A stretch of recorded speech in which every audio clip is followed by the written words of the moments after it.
여러분 안녕하세요. 한국 근대사하고 현대사를 전공하고 있는 신주백이라고 합니다.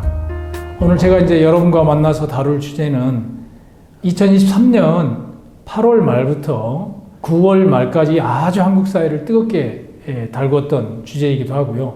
그 육군사관학교에서 독립운동가 5인의 흉상을 이전하는 문제를 놓고 우리 사회가 굉장히 큰 논란이 벌어졌었죠. 그 중에서 특히 홍범도와 관련된 논란이 이 논란이 끝지점으로 이어가게 하는, 그래서 아주 뜨거운 쟁점을 만드는 이슈였는데, 오늘 여러분과 만날 홍범도라는 인물과 관련된 논쟁의 핵심은 1921년 6월 자유시참변 때 홍범도가 가해자 편에 섰느냐, 왜 섰느냐, 어떻게 봐야 되느냐의 문제가 첫 번째고요.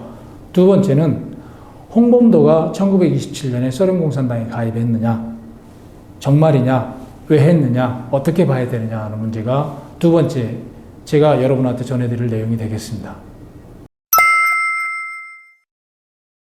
우리한테는 민족의 영웅이었는데 어느 한순간에 보니까 누군가에게는 배제해야 될 대상이 됐던 거죠.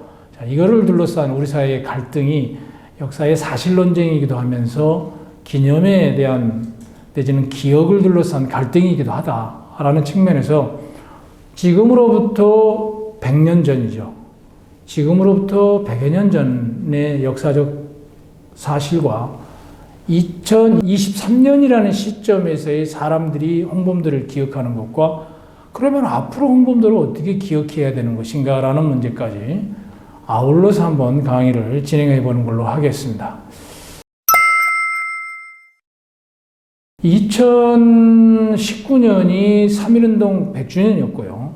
사실은 그때 당시에 문재인 정부는 홍범도 장군의 유해를 카자흐스탄에서 가져오려고, 모셔오려고 했었죠. 근데 그게 잘 안 되는 바람에 2021년 8월에 홍범도 장군의 유해를 모셔왔죠. 그 모셔오는 과정에 대한 영상은 여러분이 유튜브에서 참조하시면 됩니다. 현재 인터넷상에서는 모두 한 3개 정도의 영상이 돌아다니는데 그 중에 가장 긴 약 한 4분 가까이 되어지는 영상을 제가 여러분한테 추천합니다. 제가 그거를 추천드리는 이유는 이 영상이 국가가 홍범도 장군을 대한민국으로 모셔오기 위해서 어떤 정도의 정성을 쏟았고 상대방을, 즉 홍범도라는 존재와 더불어서 카자흐스탄에 있는 고려인 내지는 카자흐스탄이라는 국가에 대해서 어떤 예의를 갖췄는가에 대해서 명확하게 알 수 있고요. 모셔와가지고 대전에 있는 국립현충원에 안장을 하는 과정에서의 국가의 태도까지 고려한다면 한마디로 얘기하면 그는 우리가 알고 있는, 우리의 마음속에 있는 영웅이었습니다. 영웅으로서의 정부가 공식적으로 대접했던 그 존재가 2년인 정도 지나고 나니까 어느 날 갑자기 배제해야 될 대상에 포함이 되어서 실제 그것이 정책으로 드러나고 하려고 하는 순간이었던 거죠. 그래서 우리 사회에서 이제 그런 국가의 예를 갖추는 공식적인 의존을 갖췄던 대상이 어느 날 갑자기 배제의 대상이 돼버린 겁니다. 그러다 보니 그것과 관련돼서 논란이 뜨거울 수밖에 없었다. 그 논란의 시작점은 2023년 8월 24일 날 홍범도 기념사업회 이사장을 맡고 있는 민주당의 우원식 의원이, 이 우 의원도 외할아버지께서 독립운동가세요. 기자회견을 통해서 흉상을 이전한다라는 이야기가 있다.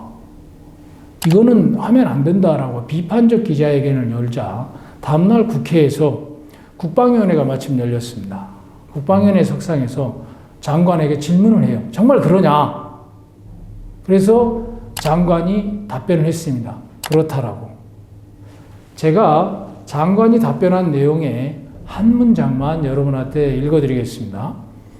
육사는 가능하면 육군 창설 혹은 육사 창설, 군과 관련된 인물들을 기념하는 게 좋겠다라는 방향에서 이 일을 추진하고 있는데 이 5분 가운데 소련 공산당이 가입했던 사람도 있다. 홍범도를 지칭한 거죠. 이 문제에 대해서 왜 우리가 오인의 형상을 이전하려고 하는가에 대한 이유를 설명을 했습니다. 그러자 난리가 났습니다. 독립운동가들의 형상을 철거하려고 그러냐? 말이 안 된다.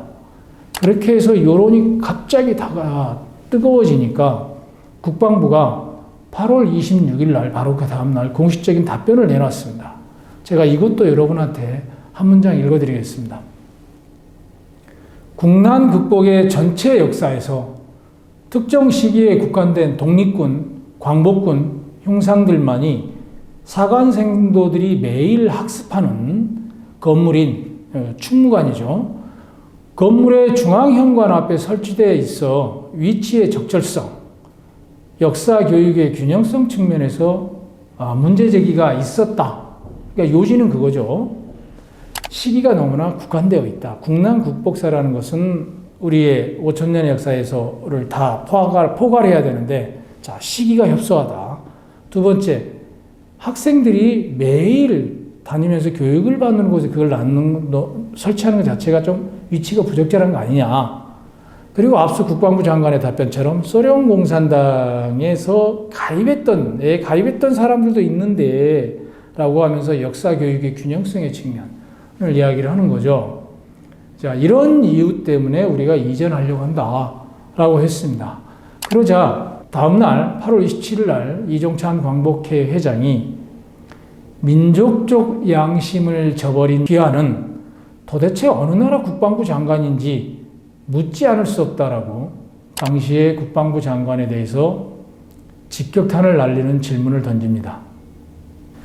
8월 24일부터 8월 27일까지 한 며칠 사이에 여론이 확 관심이 집중되었죠. 국방부가 부담을 가질 수밖에 없지 않겠습니까? 그래서 8월 28일 날 광복회 회장의 비판적인 언론 인터뷰가 나온 다음날 공식적으로 육사의 홍범도 장군 형상 관련 국방부 입장이라는 이러한 제목의 입장문을 발표합니다. 여기에서 육사의 전통, 육사의 정체성, 사관생도를 양성해야 한다는 교육의 측면에서 우리는 형상을 이전하려고 한다라고 해서 딱 정리를 합니다. 이렇게 논란이 일주일도 되지 않는 사이에 뜨겁게 달라오는 이 사이에 육군사관학교는 애초에 5분의 독립운동가의 형상을 학교 바깥으로 이전하려고 했던 거죠. 그런데 워낙 이 부분에 대한 비판적인 이야기가 많아지니까 현재의 건물에서 육사의 다른 곳으로 4분의 형상을 옮기고 다만 소련 공산당에 가입한 홍범도의 동상은 교외로 이전하겠다. 그럼 그 교회가 어디냐? 독립운동가를 기념하는 독립기념관으로 이전하려고 한다라고 하는 게 답변이었습니다. 제가 이 갈등의 초창기 역사를 여러분한테 날짜별로 설명하는 이유는 아주 짧은 기간에 사회적인 여론이 확 들끓었던 거고, 그 들끓었던 여론의 핵심적인 논지는 국방부의 입장은 말씀드린 대로 몇 가지의 일련의 내용인 거죠. 그거에 대해서 사회 여론은 독립운동가들의 형상을 그렇게 옮기는 게 과연 타당하냐라는 문제였고, 그렇게 논란의 과정에서 결국 초점이 어디로 갔어요? 홍범도라는 인물로 결국 모아지는 거죠. 홍범도라는 인물로 모아지면서 홍범도라는 사람의 인물에 대해서 누구냐? 라는 걸로 이야기가 모아집니다. 왜? 국방부가 이유를 댔기 때문에. 홍범도는 소련 공산당에 가입했고, 빨치산 투쟁을 했고, 자유시 참변에서 가해자 편에 섰고, 여러 가지 이유를 댔습니다. 이유를 댔어요. 단서를 달았죠. 독립운동가로서의 홍범도는 우리가 인정한다. 그런데 이러한 문제가 있다. 한국말을 끝까지 들어봐야 않는다고 그러지 않습니까? 그런 이유를 댔던 거죠. 자, 그런 과정에서 논란이 계속 지속되었어요. 엄청난 논란이 벌어졌습니다. 그 논란의 핵심은 결국은 색깔 논쟁의 성격을 갖고 있었다. 홍범도라는 사람이 가해자 편에 선 사람이었어요. 그러니까 뭐예요? 반민족적이죠. 소련 공산당에 가입했어요. 그러니까 뭐예요? 침공이잖아요. 이런 부분을 가지고 논란이 벌어지는 과정에서 결국 우리 사회가 지금 현재도 남남 갈등의 고질적인 진영 갈등의 양상과 얹혀가지고 더욱더 치열하게 공방전을 벌일 수밖에 없었다라는 거예요. 그런 과정에서 이 사회는 갈등을 조절하고 서로 간의 합의 대안을 만들어내는 능력이 참 떨어진다라는 것을 이번에 다시 한번 증명을 한 거죠. 결과적으로 이 사회의 리더십이 실종된 거죠. 진영론에 있기 때문에 서로가 자기 리더십을 발휘하는 것 외에는 생각하지 않는 통합적인 리더십이 실종되어 버린 또 다른 사례가 이번에 홍범도의 흉상 이전 논란과 관련되어서 다시 한번 확인되는 순간이 아닌가 싶습니다. 그러다 보니 의미가 홍범도가 독립운동가냐 아니냐, 그러면 이분이 독립운동가면 우리 사회에서 이분을 어떻게 기념해야 되고 기억해야 되고 모셔야 되느냐라고 하는 방향에서의 논란으로 진행되지 않았다라는 거죠. 결국은 그분을 모셔온 의미가 완전히 사라져버리는 순간이 된 거죠. 지금 상황이. 자, 그러다 보니 이게 우리 사회가 굉장히 소모적인 방향으로 가고 있다라는 것을 알 수 있게 하는 순간이 되었습니다. 자, 이런 논란의 과정에서 결국은 팩트체크의 문제로 들어가게 된 거예요. 홍범도 흉상 이전의 논란은 그에 대한 평가의 논란이 아니고 국방부가 이러한 역사적인 이유 때문에, 역사적인 사실에 입각한 이유 때문에 이전해야겠다고 했으니 결국 반대 측에서도 비판을 할 때 국방부가 주장하는 그 사실에 대한 점검에서부터 시작할 수밖에 없는 거 아니겠습니까? 결과적으로 그 논쟁의 핵심은 자유시 참변이냐, 자유시 참변에서 홍범도가 가해자 편이었느냐, 왜 했느냐 라는 문제였고, 첫 번째는. 두 번째는 1927년에 입당했다는 소련공산당 입당이 사실이냐, 왜 했냐, 한 다음에 뭐 했냐, 이런 걸로 간 거죠. 결국 사실로 간 거죠.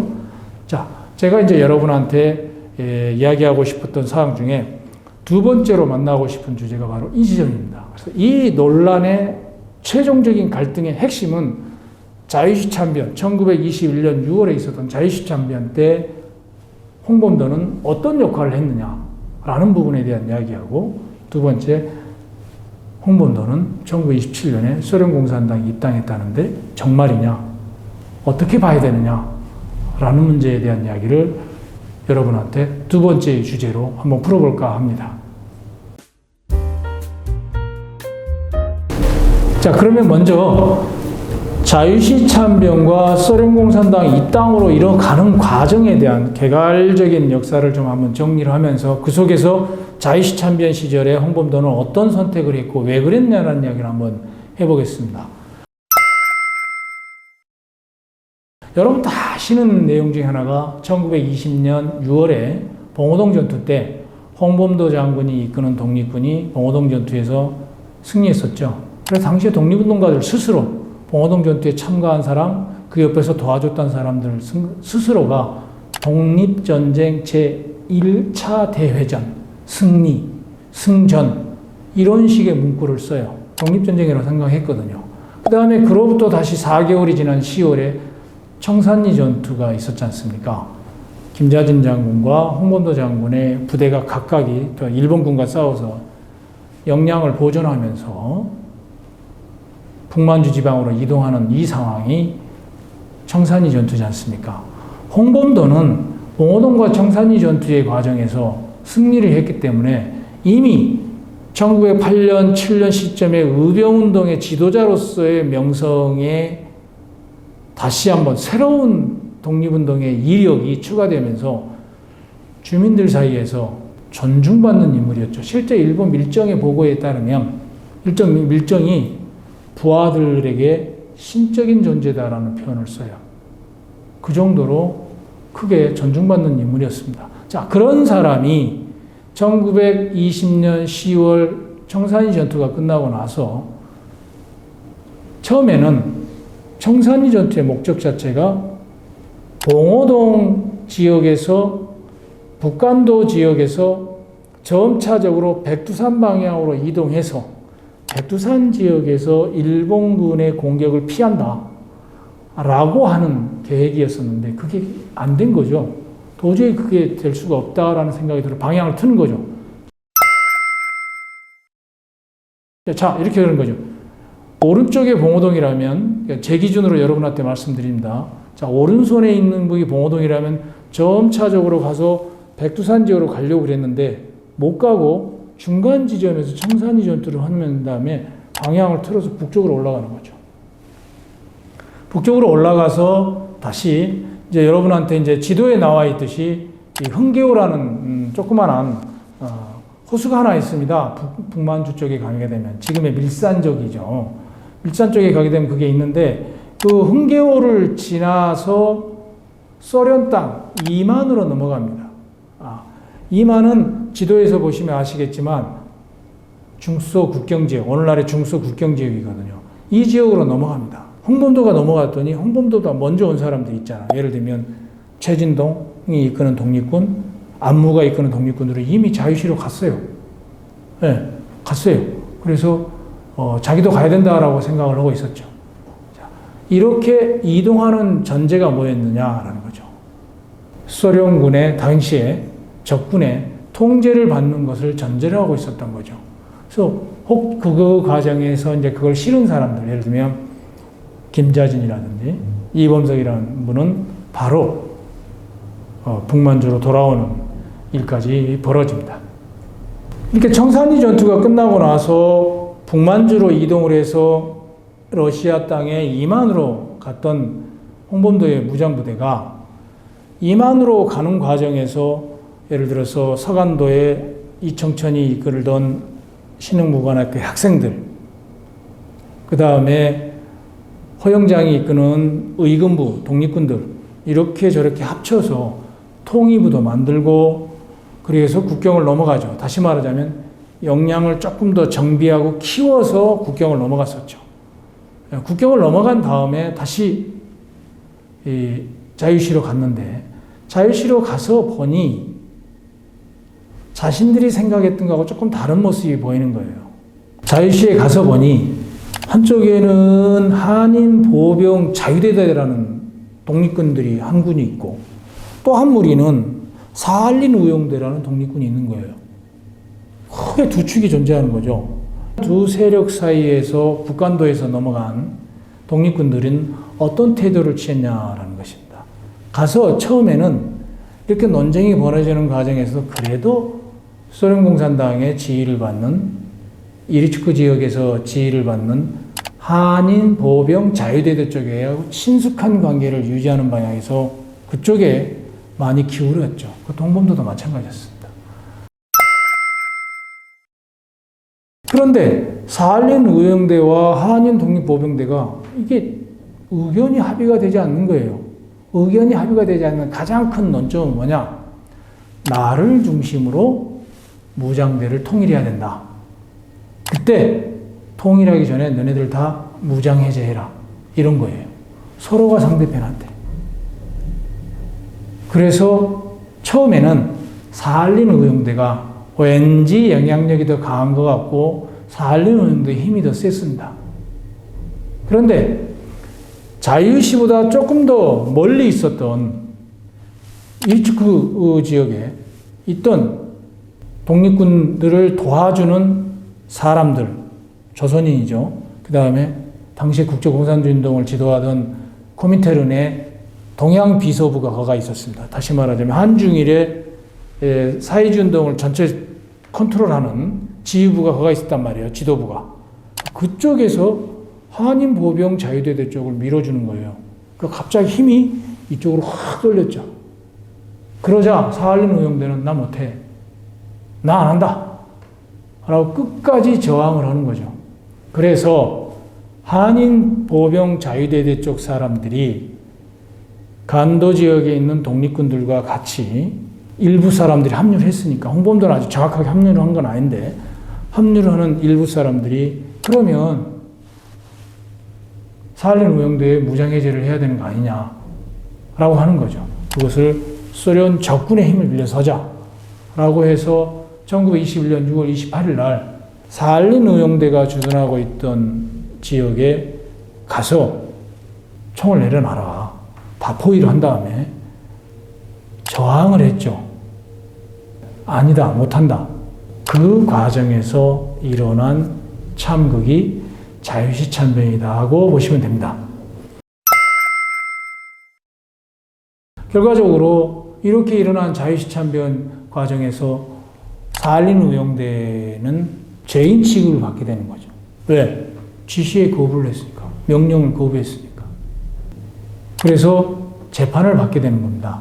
재판을 받을 때 바로 재판을 하는 게 아니라 거의 대다수는 무죄로 풀어주거나 다시 조사를 해보니 스스로 무장해제한 사람도 있을 거 아니에요. 그 사할린 의용대 속에서. 그 사람들은 바로 한인자유보병대 쪽에 포함을 시키고 소극적으로 무장해제를 거부한 사람들도 조사를 해서 다 포함을 시키고 적극적으로 활동했던 70여 명만 재판에 해부합니다. 이 재판에 홍범도가 5인의 재판위원 가운데 한 사람으로 참여를 하는 거예요. 5인의 재판위원 가운데 한 사람으로 홍범도가 참여를 해서 일주일간 재판 과정에서 어떠한 결론이 내려졌습니다. 이따 자유시 참변 이야기를 다시 한번 이야기합니다. 자, 재판이 끝나자 사할린 의용대 쪽에서 내지는 어느 쪽에도 가담하지 않았던 독립군들, 예를 들면 홍범도의 독립군, 홍범도가 지휘하던 독립군들을 포함한 이런 독립군들이 전부 하나의 조직을 만듭니다. 그게 바로 특립고려여단입니다. 사람들에 따라서는 고려특립여단, 조선여단, 고려여단 다양하게 많은데 그 시기를 같이 자유시 참변을 겪었고 이후에 소련에 거주했던 분들이 한글로 쓴 그 시기의 역사를 한글로 쓴 글을 보면 특립고려여단이라고 표현을 했더라고요. 특립고려여단의 이 소속이 적군 제5군단 소속이었어요. 그러니까 적군 제5군단의 지휘를 받아서 움직인단 말이에요. 홍범도는 한 대대의 대대장이었던 거죠. 홍범도의 직함은. 근데 홍범도가 자기보다 20년, 30년 어린 친구들한테 지휘를 받아야겠습니까? 형식적이었던 거죠, 홍범도 입장에서는. 그리고 실질적으로 지휘를 안 해요. 그는 자유시 참변 이후에 이리츠크에 갔다가 또 다른 데로 이동하고 이렇습니다. 그래서 실질적으로는 이 군대에 많이 관여하지 않습니다. 자, 아무튼 특립고려여단이 21년 8월에 만들어져서 이 여단이 전부 이리츠크로 이동하고 이리츠크로 이동하는 이 여단을 어떻게 볼 것이냐에 대해서 조금 더 정밀하게 볼 필요가 있는데 사실은 현재 이거를 볼 수 있는 자료는 러시아 자료가 대부분인데 한국에는 그 자료가 충분히 소개되어 있지 않습니다. 러시아 자료를 가져오기가 우선 쉽지가 않아서 국내에 들어와 있는 러시아 자료조차는 어학의 한계 때문에 충분히 번역되어 있지 않아서 그래서 자유시 참변에 대해서 제가 설명드리고 있는 내용보다 조금 더 깊게 들어가는 것 외에 나올 수 있는 내용이 없어요. 학자의 입장에서 이야기해보면 사실은 연구가 조금 더 돼야 됩니다. 몇 가지 자유시 참변과 관련해서 몇 가지 테마는 명확하게 연구가 돼야 될 필요가 있습니다. 그런 한계가 있지만 아무튼 참변 이후에 사할린 의용대의 무장 해제를 거부했던 70여 명의 대원들을 제외한 모든 대원들은 특립고려여단의 하나가 되었고 그들은 이리츠크로 이동해서 거기서 정식 군사훈련을 받고 체제를 정비했다. 이렇게 이해하시면 될 것 같습니다.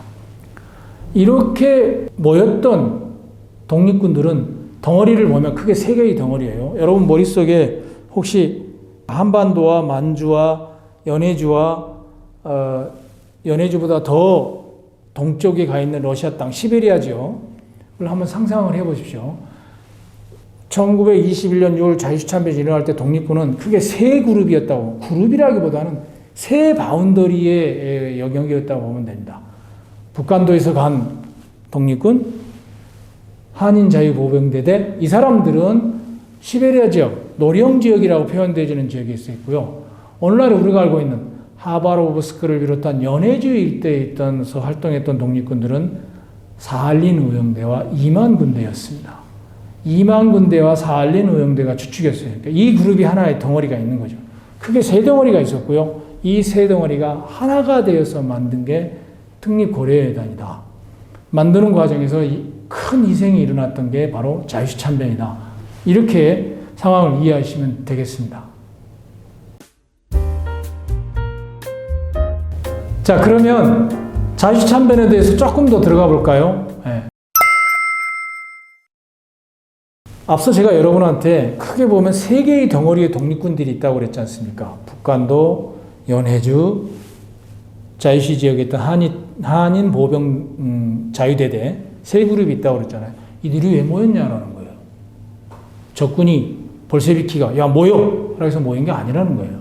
이들은 모이는 데 따른 이유가 있었어요. 세력을 하나로 모아서 어떤 상황에 대비해야 되느냐라는 거였습니다. 두 가지 상황을 고려해야 되는데 만주에서는 일본군이라기보다는 일본과 싸워야겠죠. 일본군하고 싸우는 거는 1931년 만주사변 이후가 되겠으니까. 일본과 싸우기 위한 독립군들의 세력 결집이라는 목적이 있었지만 시베리아 러시아 땅에서는 일본군이 이미 가 있었습니다.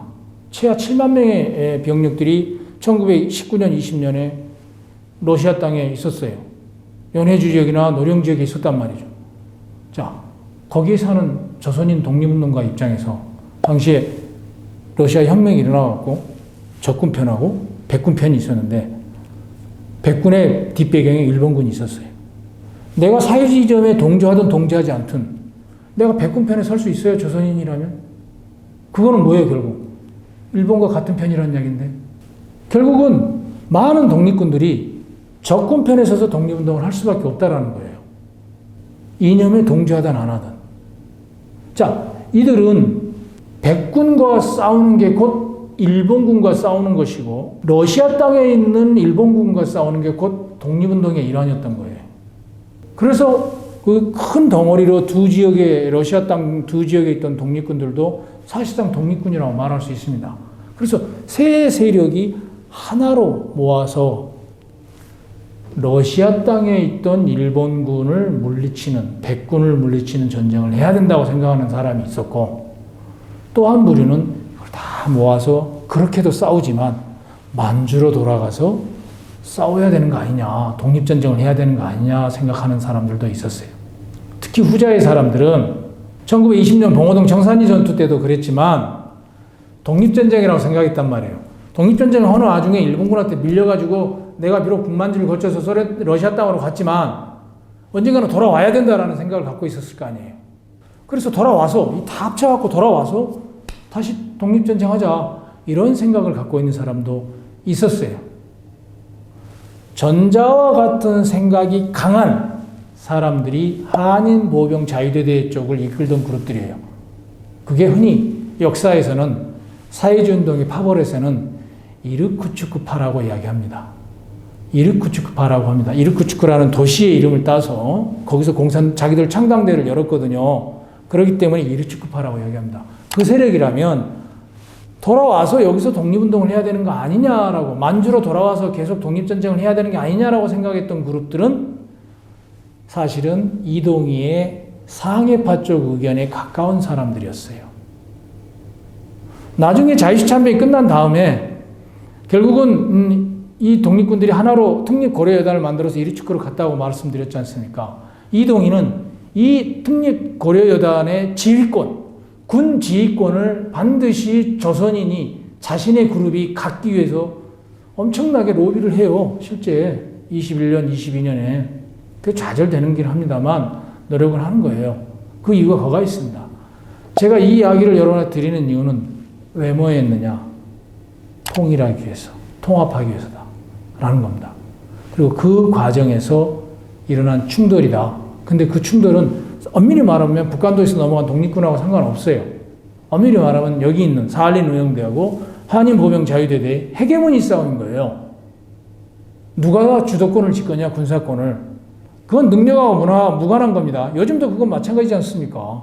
개인의 능력과 무관하게 주도권 다툼을 하는 거잖아요. 그런 걸로 이해하시면 돼요. 그리고 그 뒷배경에, 각자 뒷배경에 소련 공산당의 뒷배경이 각자가 있었던 거예요. 이건 소련 공산당의 잘못이죠. 그래서 충돌이 일어났는데 결과적으로 보니 왼쪽, 제가 지금 왼손 쪽에 있는 한인 보병 자유대대 쪽 사람들, 즉 이르츠크파 계열의 백그라운드가 더 힘이 있었던 거예요. 당시에. 그게 바로 동양비서부예요. 동양비서부가 한중일 다 이 지역에 있는 사회전동을 지휘하는 지도부인데 힘도 셀 수밖에 없죠. 위상이 더 높잖아요. 스탈린 운영대 배경은 치타라는 특정 지역에 있는 공산당의 조직, 지방 조직에 있는 조직의 후원을 받고 있는 것에 불과했어요. 그러니 밀릴 수밖에 없는 거 아닙니까? 자, 그 과정에서 주도권 다툼 과정에서 이게 통합을 못하고 내가 지휘를 해야 된다고 해서 일어난 싸움인데 그 배경의 밑에는 바로 그러한 게 있었다. 다시 말하자면 독립전쟁을 하긴 해야 되는데 하나가 힘이 합쳐야긴 해야 되는데 어떻게 합치고 왜 합쳐서 앞으로 무슨 싸움을 할 것인가에 대한 생각의 차이가 존재하는 거다라고 하는 부분이다. 앞서도 말씀드렸지만 제가 지금 방금 이야기한 이 내용이 문서상으로 조금씩 확인이 되지 않아요. 아직은. 좀 더 명확하게 확인될 필요가 있습니다. 문장에서 한두 문장 정도는 확인이 되는데 그걸 정말 문건으로 이래서 해야 된다라고 자기 주장의 당위성을 이야기하고 A라는 이유 때문에 B를 결정했다라고 할 정도의 자세한 내용이 나온다면 당시 사람들의 갈등의 이유를 좀 더 정확하고 명료하게 설명할 수 있겠죠. 그건 조금 후일을 기약하고요. 오늘 제가 있습니다. 그러면 북한도에서 봉오동 청산리 전투를 치렀던 독립군들은 왜 넘어갔냐? 그러면 처음부터 알고 넘어갔을까요? 야, 러시아 땅에 가서 우리 하나가 되자. 아니죠. 북한도에서 백두산을 향해서 가다가 일본군의 추격대에 뿌리기가 잡히면서 청산리에 싸워서 방향을 틀어서 북쪽으로 올라갔다고 말씀드렸죠. 북쪽으로 쭉 올라갔습니다. 북쪽으로 올라간 이 독립군들은 처음에는 뭐 했겠어요? 전투를 했으니 두 가지가 걸리겠죠. 총알이 없어요. 당시 독립군들 1인당 400발 이상의 총알을 갖고 있지 않았습니다. 여러분 400발이면 오늘 한국군 보병이 하루 전투에서 쓰인 개인 화기로 쓰는 총알의 양에 택도 없는 양인 거예요. 그거를 청산리 전투 6일 동안 썼다고 생각해 보세요. 다 소진된 거죠. 무기가 없는 거나 마찬가지가 돼버리는 거죠.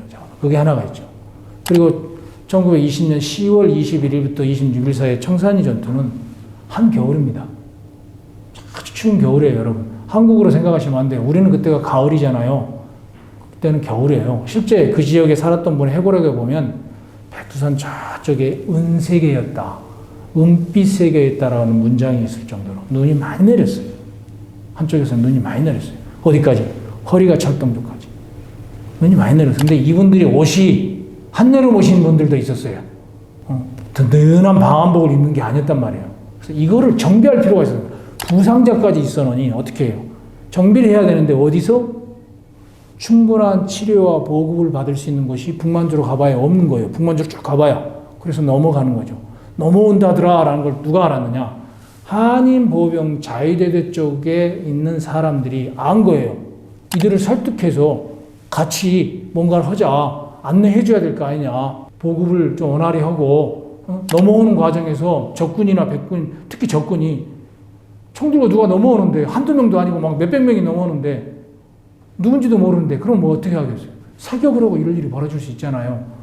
그런 문제를 다 정리하려고 하는 게 한인 보병 자유대대의 사람들의 멤버들이 이걸 한 거예요. 그래서 한 사람을 보내서 또 다 적군 편에다가 넘어오는 사람들 사격하지 말고 가급적이면 보급을 많이 해줘라. 먹는 거, 입는 거를 실제 그렇게 다 해요. 이런 과정을 거친다라는 거죠. 뭐예요? 처음에는 자체 정비가 중요했던 거예요. 그런데 넘어가는 과정에서 넘어가서 보니 서로 세력이 있거든요. 이거 하나로 만들자라고 이야기가 됐을 거 아니에요. 각자 통합의 원칙에 대해서, 통합의 방향에 대해서는 세 지역의 덩어리로 있던 독립군 누구도 반대할 명분이 없는 거예요.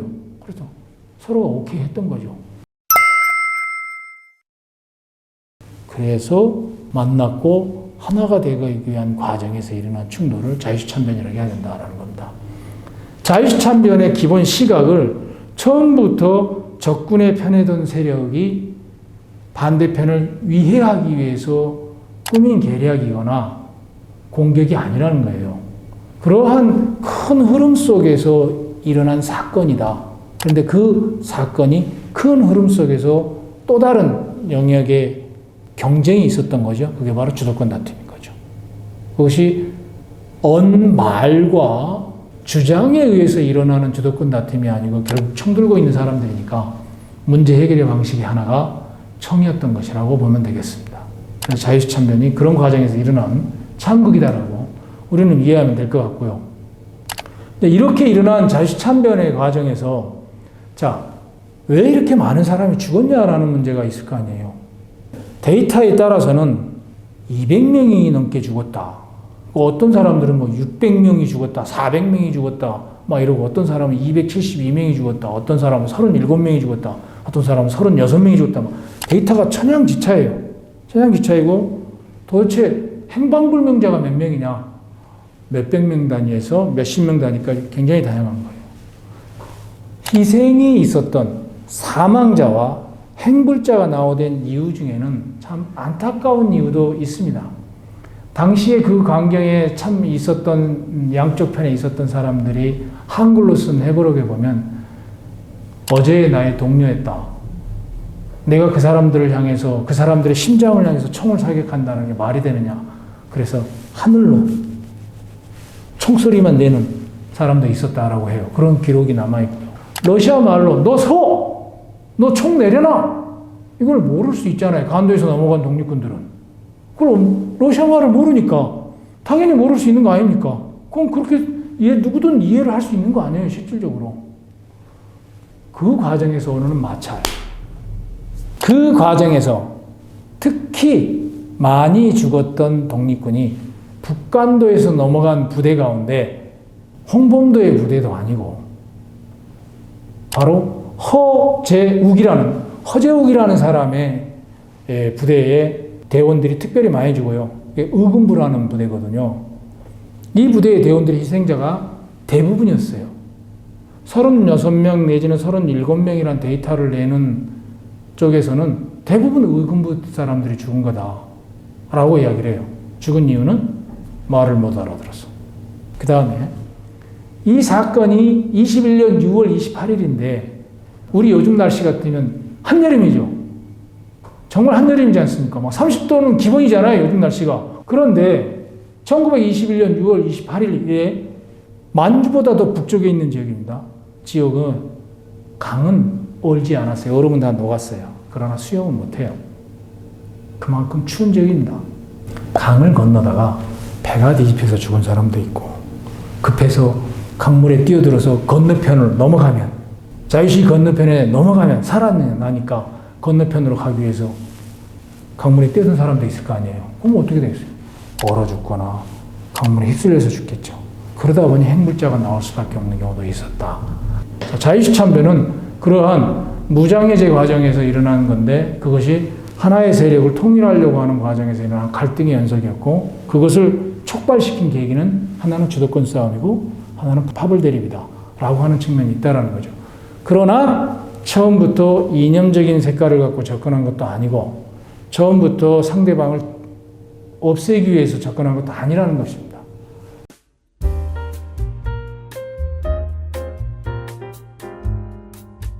자유시참변이 딱 6월에 일어났습니다. 앞서도 말씀드렸지만 그 이후에 70여 명은 재판으로 보내고 나머지 사람 전부 합쳐서 특립고려회단을 만들었죠. 8월 달에 만들었죠. 만들었는데 이제 소문이 날 거 아니에요. 그러다 보니 북간도에 있는 11개 독립운동단체, 홍범도를 도와줬던 예를 들면 국민회라든지 의군단이라든지 이런 11개 단체가 이거는 참살이다. 자기들이 안 바로는 272명이 죽었고 익사자가 31명이고 행불자가 250여 명이더라. 이건 참극 아니냐라는 거였죠. 그래서 막 이렇게 9월 달에 이 성토문을 막 이게 11개 단체였기 때문에 유인물을 뿌리면서 막 이렇게 성토했기 때문에 간도 조선인사에 한순간에 소문이 퍼졌을 거 아니에요. 연해주 조선인사에도 고려인사에도 한순간에 퍼지고 그러자 한인 독립자유대대, 한인보병자유대대 쪽을 이끌고 있던 조직의 이름이 고려혁명군정의회라는 조직입니다.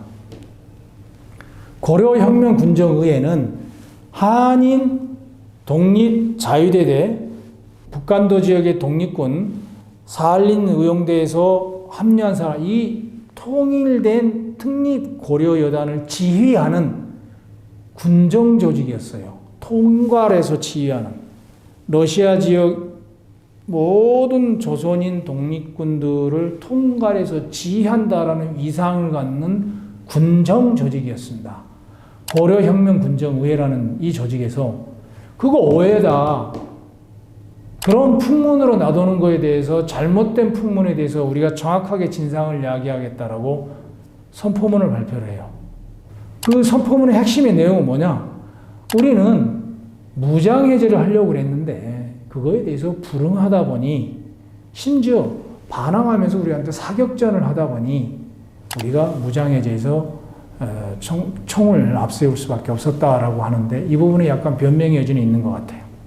왜 그러냐면 무장해제를 당하는 사람들이 모두가 그들을 향해서 고려혁명 군정의회 측 군인들을 향해서 적군을 향해서 총을 겨눈 건 아니었거든요. 그러니까 그 부분은 이야기가 달라지는 거죠. 자, 그러면 정확하게 무장해제에 불응한 건 사실이니까 불응했는데 이 사람들에 대한 불응의 과정에서 우리가 왜 또 다른 행동을 했느냐, 무장해제를 진행했느냐, 그렇게 통합하려고 노력했는데 사할린 의용대 측이 우리한테 폭탄을 던지고 앞에서는 예 해놓고 뒤에 가서는 배반하고 우리 그런 행동을 하는 사람을 보고 면종복배라고 그러죠. 그런 걸 한다. 실제 면종복배라는 단어를 써요. 그렇기 때문에 우리가 무장해제를 나설 수밖에 없었다라고 이유를 대거든요. 자, 성토문을 썼던 것에 대한 해명서로서의 고려혁명 군정의회 선포문에서는 사망자 선포문에서는 37명인데 성토문에서는 272명이라고 그러고요. 행불자 성토문에서는 250여 명이라고 그러는데 선포문에서는 50여 명 도망 이라고 이야기를 하거든요. 그러니까 너무 큰 데이터가 차이가 나잖아요. 어느 게 맞냐? 저는 개인적으로 제가 만약에 사료 비판을 한다면 선포문이 사실에 가까울 것이다라고 말을 하고 싶습니다. 성토문은 정확한 진상을 파악한 결과를 내지는 확인하고서 쓴 글이 아니에요. 데이터를. 풍문에서 나온 것을 정리한 것뿐이라는 거죠. 그러면 선포문을 100% 믿을 수 있느냐? 그건 아닌데 이 선포문에서 나오는 글, 사망자, 부상자, 도망자, 포로, 재판에 해부했던 70여 명의 사람들, 이 인원수가 당시 고려인들의, 러시아에 거주하는 고려인들의 한글 신문에도 실려요. 네, 이 데이터가 그대로. 그러다 보니 이거를 100% 일치할지는 모르지만 가장 근접한 데이터가 아닐까 싶습니다. 그래서 성토문에 이야기하는, 내지는 오늘날 학계에서 일부에서 이야기하는 식의 400명 사망, 600명 행불 이런 식의 데이터는 좀 사실과 부합하지 않는 데이터가 아닐까 싶습니다. 자, 아무튼 이렇게 자유시 참변의 결과 반발과 갈등이 있었습니다. 이 자유시 참변은 통합을 하려고 그랬던 거죠. 근데 갈등이 일어나서 폭발이 됐던 거죠. 어떻게 됐습니까? 사실상의 통합은 쉽지 않았다. 그래서 실제 사할린 의용대 측의 사람들 일부는 살아남았다가 연해지로 가요. 거기서 다시 무장대를 조직해서 독립운동을 해요. 적군 편에 서서 백군하고 싸우고 일본군하고 싸워요. 그 세력도 나름대로 또한 존재감이 있었던 거 무시할 수 없을 만큼 무력을 나중에 갖춰요. 1922년까지도. 그러니까 뭐예요? 통합이 실패했다? 그러는 바람에 영원히 실패할 수 있을 만큼의 적대적 갈등을 줄 만큼의 마음의 상처를 줬다. 이거를 만주의 독립전쟁으로 싹 가져오면 어떤 일이 벌어지겠어요? 독립전쟁을 할 수 있는 무장 역량이 크게 훼손을 입었다라고 이야기할 수 있는 거죠. 러시아에서 일어난 참변이지만 독립전쟁이라는 이름으로 이걸 설명할 수 있다는 것이죠. 왜 그러냐? 이 통합 과정에 개입했던 사할린 의용대 측의 사람들 가운데는 임시정부에서, 상해에 있던 대한민국 임시정부에서 파견했던 사람들도 있었어요. 그 통합에, 물론 그걸 예측하면서 된 건 아닌데, 만주로 파견되었고 러시아로 파견되었는데 결과적으로 세 그룹, 세 덩어리의 독립군들이 하나로 되려고 그러니 그 파견의 목적에 맞게 자신들의 임무를 수행하려고 보면 거기에 개입을 한 거죠. 이 사람들은 임정의 지시 내지는 임정과의 관계를 놓치지 않고 이 문제를 풀려고 했던 거죠. 결국 만주의 독립군들에게 독립군 활동에 매우 치명적인 타격을 주는 일이 벌어지게 되는 게 이 자유시참변의 결과가 아닐까 싶습니다. 자유시참변 이후에 이들은 어떻게 됐느냐라고 한다면, 자유시에서 통합을 해서 했죠. 그 다음에 이리축구로 이동합니다. 이리축구로 이동해서 군사훈련을 받습니다, 실제. 체계적인 군사교육도 받고, 그 중에서는 간부급, 독립군이 막 가다 보니, 이른바 장교가 될 만한 사람들이 많이 부족했어요. 장교가 있어야 상하관계가 있으면 체계가 갖춰지고, 군인의 생명은 수직적인 지휘체계 아닙니까? 그래서 별도의 사관을 양성하는 교육 프로그램 과정이 있었어요. 그 사람들을 몇 사람을 모아서 이거를 책임진 사람이 이청천이에요. 나중에 한국광복군 사령관이 되는. 1910년대에 신흥무관학교에서 학생들 가르치던 분이죠. 홍범도랑 같이 이만으로 넘어갔다가 자유시 갔다가 이리축구로 간 사람이죠. 이분은 이제 사관 양성을 하는 역할을 맡아요. 왜? 일본 육군사관학교를 나왔고 일본 육군의 장교까지 지냈으니 정식 체계적인 군사교육을 할 수 있잖아요. 그래서 교육을 맡아요. 1922년 시점까지도 특립고려여단은 바로 하나의 세력이 되어서 독립의 꿈을 버리지는 않았죠. 그런데 볼셰비키 입장에서는 이 사람들이 계속 연해주 일대에서 막 독립운동을 하면 일본과의 관계가 복잡해져요. 이제 막 혁명을 성공했는데 모스크바에서 빨리 정권이 안정돼야 되는데 주변에 외교관계가 복잡해지면 안 되잖아요. 그래서 이들이 직접적인 무장투쟁하는 것을 막아요. 계속 교육을만 시키는 겁니다. 그러다가 연해주의 노령의 상황이 끝나요. 어떻게? 일본군 철수했고 백군 진압했어요. 그러니까 볼셰비키에 반대되는 세력들은 다 끝나요. 없어졌어요. 그래서 22년이 지나면 오늘날 우리가 알고 있는 시베리아 일대는 전부 볼셰비키의 세상이 되는 거예요. 한인의 독립군 볼셰비키가 보기엔 이제 무장 세력으로서 굳이 둘 필요가 있느냐. 이 판단을 한 거죠. 두 번째 이유. 23년에 연해질 때가 굉장히 큰 가뭄이 듭니다. 많은 노동력이 필요했어요.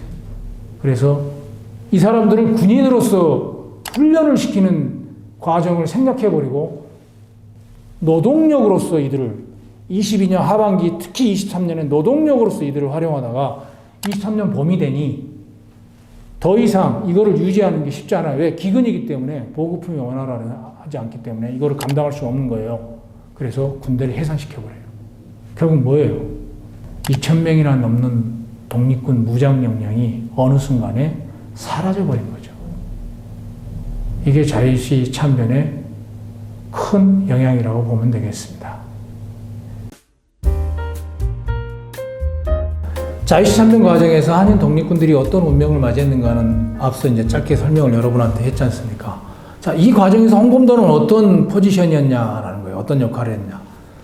이제 서두에 여러분한테 말씀드렸지만 홍범도는 분명히 가해자 측에 선 역할도 있었습니다. 그게 뭡니까? 21년 6월 30일부터 있었던 재판에 5인의 재판위원 가운데 한 사람으로 참여를 했습니다. 그래서 독립군들 사이에서 원성을 살 수 있었죠. 왜?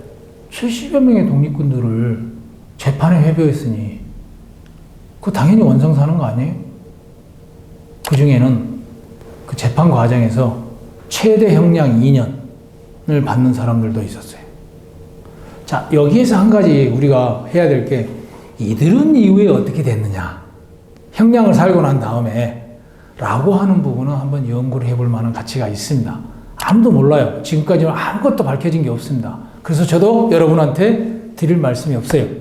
하지만 어쨌든 홍범도는 이걸로 인해서 독립군들 사이에서 나름 원성을 사는 한 이유가 된다는 거죠. 그런데 또 반대편에서 보면 또 다른 이야기가 있어요. 이제 앞서 여러분한테 제가 언뜻 자유시 참변 때 36명 또는 37명의 사망자 가운데 대부분이 허재욱이 이끄는 의금부 대원들이라고 말씀드렸죠. 그러니까 허재욱의 입장에서는 이거 이대로 놔두면 안 되겠어요. 내가 어떤 형태로든 이 문제를 문제 제기를 해야겠어. 이 진상을 정확하게 알려야겠어. 그래서 9월 달부터 이 허재욱이 나서서 아니다. 진상을 새로 정리해달라. 정확하게 파악하고 잘못된 거는 지적해달라. 라고 하는 운동을 하기 시작을 해요. 활동을. 글도 쓰고 이런 걸 한단 말이죠. 그러자 어떤 일이 벌어지느냐. 홍범도도 이 사태를 새롭게 바라볼 수 있는 기회가 된 거예요. 정확하게 어떤 계기에 의해서 이 사태를 파악했는지는 아무도 몰라요. 지금까지 자료에 밝혀진 게 없습니다. 그런데 확실한 것은 홍범도가 진상을 규명해야 된다는데 앞장섰다라는 거예요. 이후에. 현재까지 우리 학계에 알려져 있는 문건으로는 러시아 국립사회정치문서보관소에 보관되어 있는 위임 사건이라는 이름의 문건이 되겠습니다. 이 위임 사건에 보면 자유시에서 참변당한 사건에 대해서 전 러시아 혁명 최고 군정의회 그리고 전 러시아 공산당 중앙총회 그리고 제3국제공산당 즉 코민테른 집행부에서 반드시 진상을 밝혀달라고 하는 서명을 1921년 12월 14일 날 해요. 자유시 참변이 일어난 지 6개월 뒤에 그 서명의 첫 번째가 최진동, 두 번째가 홍범도예요. 홍범도가 만약에 이게 정말 문제 있는 사람들이야. 이 사람들은 반드시 처벌해야 돼. 라고 하는 확신을 갖고 충분한 정보를 갖고 자기 행동을 했다면 정반대되는 행동을 할 수가 없죠. 그래서 당시에 모스크바에 있던 최고의 권력층에 진상규명을 요구하는 청원을 한단 말이죠. 그 청원을 하기 위한 대표자를 선발하는 자리에 나서고 그 사람들에게 위임장을 써줄 때 서명을 하는 거예요.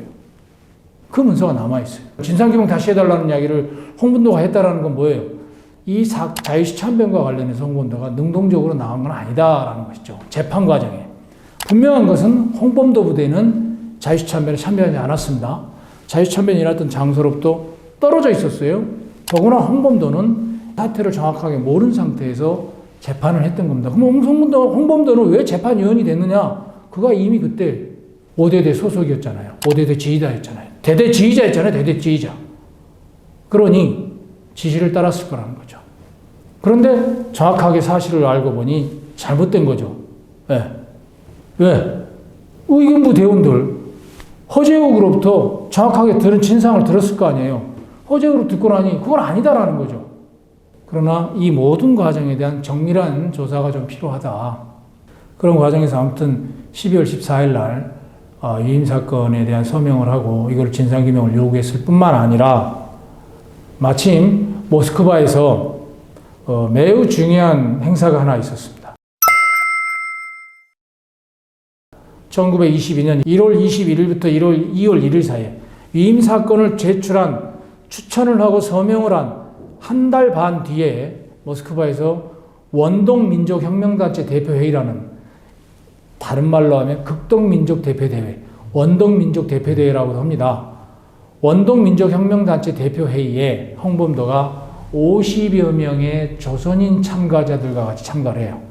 물론 그 50여 명에는 최진동도 있었고 홍범도도 있고 우리가 아는 몽양 영운영 선생도 있고 나중에 대한민국 임시정부의 부주석이 되는 김규식 박사도 있습니다. 이런 사람들이 참여를 해요. 뭐 여성 독립운동가 권혜라 이런 분들도 있고 그렇죠.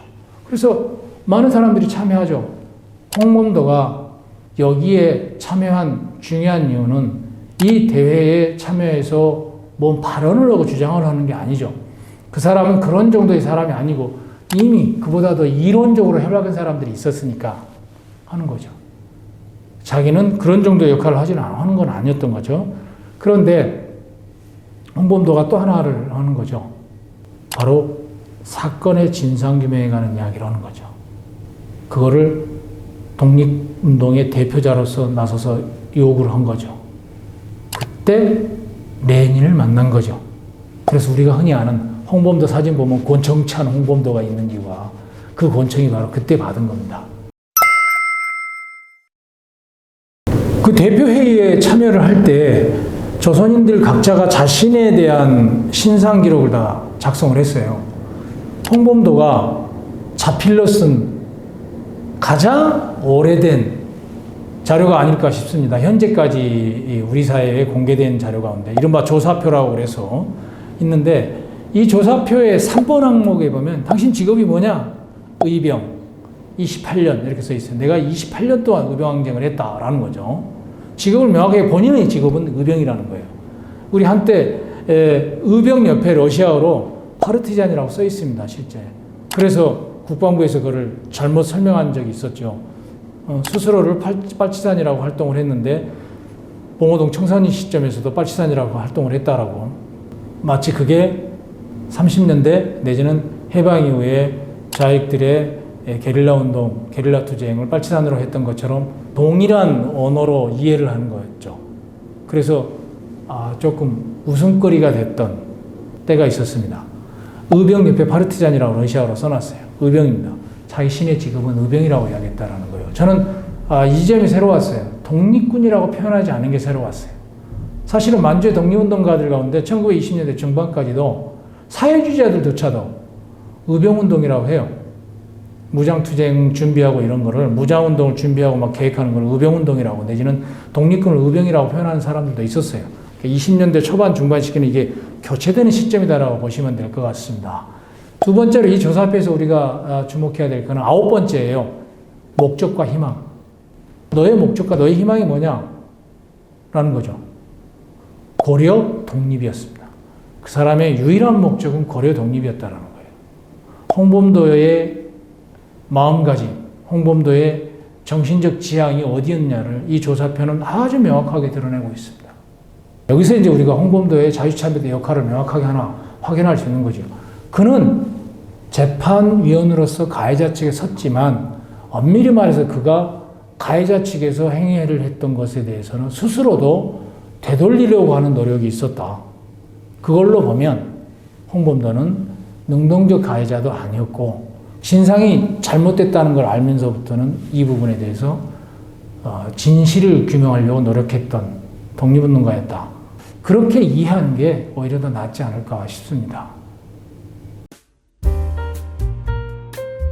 자, 두 번째의 핵심적인 논점이죠. 1927년에 홍범도가 소련공산당에 가입했다. 누차 말씀드리지만 가입한 사실은 확인이 되니까요. 자, 그걸 어떻게 볼 것이냐라는 문제가 있습니다. 그가 소련공산당에 가입했을 때 우리 나이로 57세가 됩니다. 1965년 대한민국 남성의 평균 수명이 57세였어요. 그러니까 거의 한 40년 뒤에 57세예요. 홍범도는 굉장히 장수하고 있는 사람이었던 거예요. 65년에 57세였으니까요. 1940여 년 전으로 돌아가서 1927년에 59세라면 한다면 굉장히 장수한 거다라는 거죠. 자, 이런 소련공산당을 선택한 이 시점에 홍범도를 왜 했을까? 한번 그걸 이해해보면서 소련공산당 문제를 한번 이야기를 해봤으면 좋겠어요. 바로 이념의 잣대를 대지 말고요.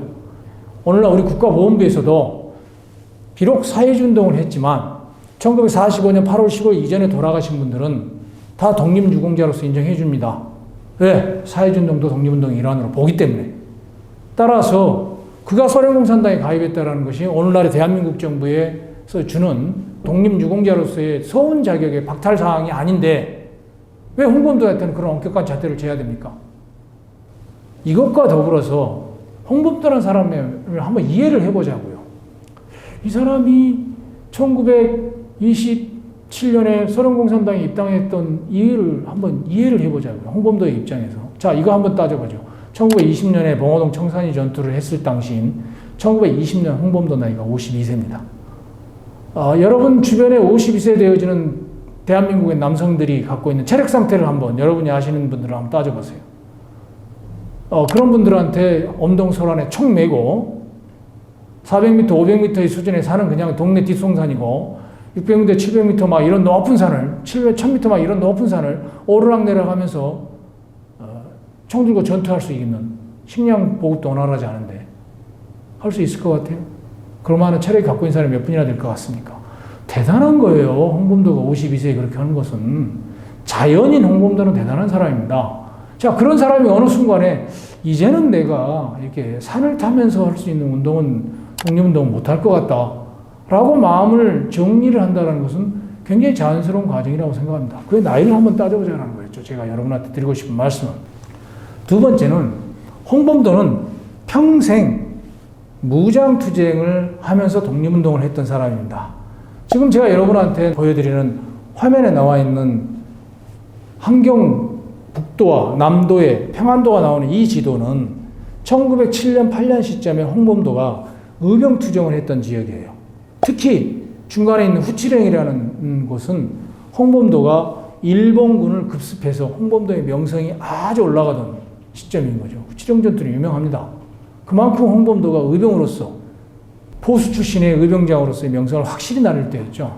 자, 이렇게 이름을 날리던 홍범도입니다. 그렇게 의병장으로서의 지도력을 갖고 있는데 그때 총 들고 싸웠죠. 1919년 3.1운동에 또 총 들고 싸웠죠. 홍범도는 총 들고 무장투쟁하는 사람이었지 글을 써서나 말로 하거나 누군가를 가르쳐서 독립운동한 사람이 아니에요. 그의 투쟁 방식은 기본적으로 총 들고 싸우는 겁니다. 그런데 어떤 일이 벌어졌느냐? 화면에 나오는 사진을 보십시오. 자세히 보시면 패여져 있는 곳에 사람들이 쓰러져 있어요. 이건 이제 제가 일본 방위성 방위연구소에서 찾아낸 사진입니다. 간도참변 쪽을 검색하다가 제가 찾아낸 사진이에요. 독립군이 학살당한 장면입니다. 언제? 1920년 10월 청산리 전투가 벌어지는 와중에 그 시점 즈음부터 21년 1월 사이에 집중적으로 일본군이 조선인들을 민간인들을 독립군 협조자를 수색한다고 찾아낸다고 하면서 탄압을 하죠. 약 6천여 명이 죽습니다. 역사는 이 사건을 간도참변이라고 이야기합니다. 또는 경신년 대학살, 경신년 대참변 뭐 이렇게 이야기를 합니다. 이 사건은 일본군의 잔악성을 이야기하는 것이지만 동시에 이 사건으로 인해서 북간도 지역의 무장 독립운동의 기반이 싸그리 무너졌다고 보시면 돼요. 그 이후에 이 지역에서 총 들고 싸우는 무장투쟁은 10년이 지난 31년 9월 만주사변 이후입니다. 그럼 뭐예요? 돌아가 보면 홍범도는 무장투쟁에 자신이 할 수 있는 확실한 핵심적인 기반이 연해주 지역 아니면 북간도 지역이었잖아요. 사라져버린 거예요. 자유참변으로. 연해주 사라졌죠. 북간도 경신참변으로 사라졌죠. 따라서 무장투쟁의 방식의 한계를 아는 거고 자기가 그 나이에 무장투쟁하는 게 쉽지 않다라는 거죠. 그럼 뭐예요? 홍범도는 북간도로 가는 게 의미가 없게 되거나 매우 취약하고 힘들 수 있다는 거예요. 첫째. 다른 각도를 한번 봐볼까요? 홍범도는 9살에 고아가 된 사람입니다. 머슴 출신의 독립운동가입니다. 출신 신분으로 따져보면 매우 보기 드문 존재이고 그런 정도의 인물이 어느 날 독립운동의 최고의 독립운동가로 성장해 나갔다는 것만도 저는 대단하다고 생각을 해요. 그의 가정 환경은 9살에 그가 고아가 되어서 혼자서 생존의 장에 뛰어들어서 먹고 사는 문제를 해결했죠. 그럼 어떤 일이 벌어집니까? 물불 안 가리고 해야 될 거 아니에요. 실제 막 나이를 속여갖고 관군에 들어가기도 하고 막 이런단 말이에요. 탄광에서 일하기도 하고 막 이런단 말이죠. 자, 그런 과정에서 본인이 평양 출신입니다. 친인척 아무도 없습니다. 다 끝나는 거죠. 고향으로 돌아갈 수도 없다는 거예요. 기본 기반이. 결혼했습니다. 앞서 여러분 지도에서 보여준 후치룡 전투 전후에서 일본군이 이런 홍범도 이놈 가만 놔두면 안 되겠다. 그런데 부인이 북청에 살고 있어. 부인을 잡아와요. 남편을 설득해라. 고문하고 막 이렇게 했단 말이죠. 부인이 말을 안 들었죠. 고문이 얼마나 치열했으면 내가 더 이상 말을 하면 안 된다라고 생각을 했겠어요. 부인께서 혀를 스스로 깨물어서 말을 못 해버렸습니다. 그래서 일본이 바로 석방을 하죠. 그 후유증으로 바로 돌아가시죠. 후치령 전투 이후에 홍범도의 의병부대가 전투하는 과정에서 자신의 큰아들 중대장이었습니다. 자기 의병부대 전투 중에 사망합니다. 뭐예요? 가족이 없어요. 국내에. 지연 없죠. 혈연 없죠. 가정환경 그렇죠. 나는 홍범도가 조선으로 돌아온다는 것 자체가 그닥 의미가 없었을 거라고 생각을 해요. 그 시점에서. 운동기반 무너졌습니다. 운동 방식으로는 도저히 이 나이에 운동할 수 있는 거 아니죠. 혈연 무너졌죠. 지연 무너졌죠. 가정환경 무너졌죠. 북간도나 조선으로 돌아올 수 없는 홍범도가 그나마 눈을 돌렸던 것은 연해주죠. 왜? 국내에서 의병투쟁을 하다가 1910년 직전에 홍범도가 연해주로 넘어갑니다. 만주 저기 길름을 해서 연해주로 넘어갑니다. 홍범도는 이곳에서 권업회라는 독립운동단체에서도 활동을 합니다. 그러면서 1919년까지는 총을 내려놓고 먹고 사는 자기의 생계 문제를 해결하기 위해서 노력합니다. 농사도 지어요. 권업회 활동도 하고 뭐예요? 10년 동안 본인이 연해주에 안착해서 살아본 경험이 있는 거예요. 낯선 땅이 아니라는 거죠. 홍범도 입장에서는. 홍범도가 한 곳에 10년을 머무른 적이 있습니까? 없습니다. 홍범도 삶에서. 1868년 이후에 홍범도 인생에서 본인이 10년 동안 한 곳에 정착한 적이 없다고요. 연해주는 본인이 거기서 정착해서 생계를 꾸려나간 경험이 있어요. 당연히 선택지는 소련 아니겠어요? 자, 홍범도는 왜 소련을 선택했을까? 러시아 땅을 선택했을까? 자신의 제2의 삶의 장소로 라고 한다면 이런 이유 때문이 아닐까라고 생각합니다. 러시아를 제2의 삶의 장소로 선택한 홍범도가 정착하기 위해서 선택한 방식은 농사 짓는 거였습니다. 그런데 자기처럼 혼자인 사람도 많았어요. 독립군 부하들 가운데는 혼자인 사람도 많았어요. 그래서 이리 와 나랑 같이 하자 이렇게 했죠. 부하들의 입장에서는 고려인 사회 입장에서는 유명한 독립운동 지도자가 우리를 이끌어준다는데 모일 거 아닙니까? 당연히 사람들을 모을 수 있는 힘이 있고 능력이 있었던 거죠. 권위가 있으니까, 명망성이 있으니까. 자, 그때 당시에 볼셰비키가 시베리아로 연해주 지역을 장악한 이후에 했던 게 집단농장 체제를 감추는 거였어요. 그 집단농장을 통해서 생계 문제를 꾸려나갈 수 있는 일상적인 일터를 만든 거죠. 홍범도는 여기에 호응을 해요. 그래서 본인이 직접 만들기도 해요. 집단농장을. 널려져 있는 땅이 많으니까요. 예? 너네 여기가 세가 아니라 우리가 여기 할게. 이렇게 되는 거죠. 그래서 실제 그렇게 해서 조선인들 사회에 안정을 취하는데 리더로서의 역할을 합니다. 당연히 존중받는 언행 아닙니까? 더구나 이분이 한 가지 더 해요. 연해주 지역에 있던 러시아인 사회나 특히 군대에 그 군대 대원들에게 정신교육을 할 때 부대장들이 홍범도를 가끔 초청했어요. 이 사람들의 입장에서는 이 사람은 사회주의자가 아니지만 이 사람은 굉장히 애국적인 행동을 한 거거든. 그러니까 그거에 대해서 경험담을 이 군인들에게 전해주라. 그래서 요즘 같으면 명사초청 강연에도 나가고 그랬습니다. 이런 식으로 지역사회 리더로서의 자기 역할을 해나가는 역할을 하는 거죠. 그러다가 1929년경이 될 수도 있고 그 이전에 그러니까 소련 공산당이 입당하기 전에 결혼을 하죠. 지금 화면에 나와 있는 사진처럼 이 사진은 1929년경일 것이다 라고 하는 거고 홍범도와 그의 두 번째 아내인 이인복이라는 사람과 아들의 사진이 되겠습니다. 이렇게 소련에서 농사를 지으면서 가정을 꾸리면서 정착해 나가는 거죠. 그래서 제2의 삶을 사는 자신의 삶을 사는 노력을 해나가는 거죠. 이 정착의 과정에 소련 공산당의 입당은 고려인 사회도 할 수 있었고 본인도 그렇게 판단할 수 있어요. 내가 고려인 사회에서 계속 일정하게 고려인 사회를 도와주고 리더로서의 역할을 임무를 충실히 하려면 입당을 하는 게 유리하다라고 하는 건 당연히 상식적인 판단 아니겠어요? 이유는 본인이 밝힌 이유는 모르겠지만 뭐 혹시 입당 관련 심사 같은 게 분명히 있었을 거고 그러다 보면 입당 원서에 쓰는 글들이 있었을 거니까 그 자료가 공개된다면 더 정확하게 알겠지만 추론을 해보면 그럴 수 있는 거죠. 본인이 해왔던 평소 행동 패턴에서 보면 고려인 사회에 일정한 기여를 하기 위해서는 자기가 입당하는 게 유리하다고 판단했을 거죠.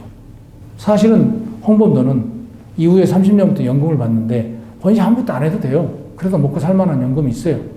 입당 안 해도 돼. 연금 받으면 되니까. 뭐 이런 사람이지만 입당을 했다는 거죠.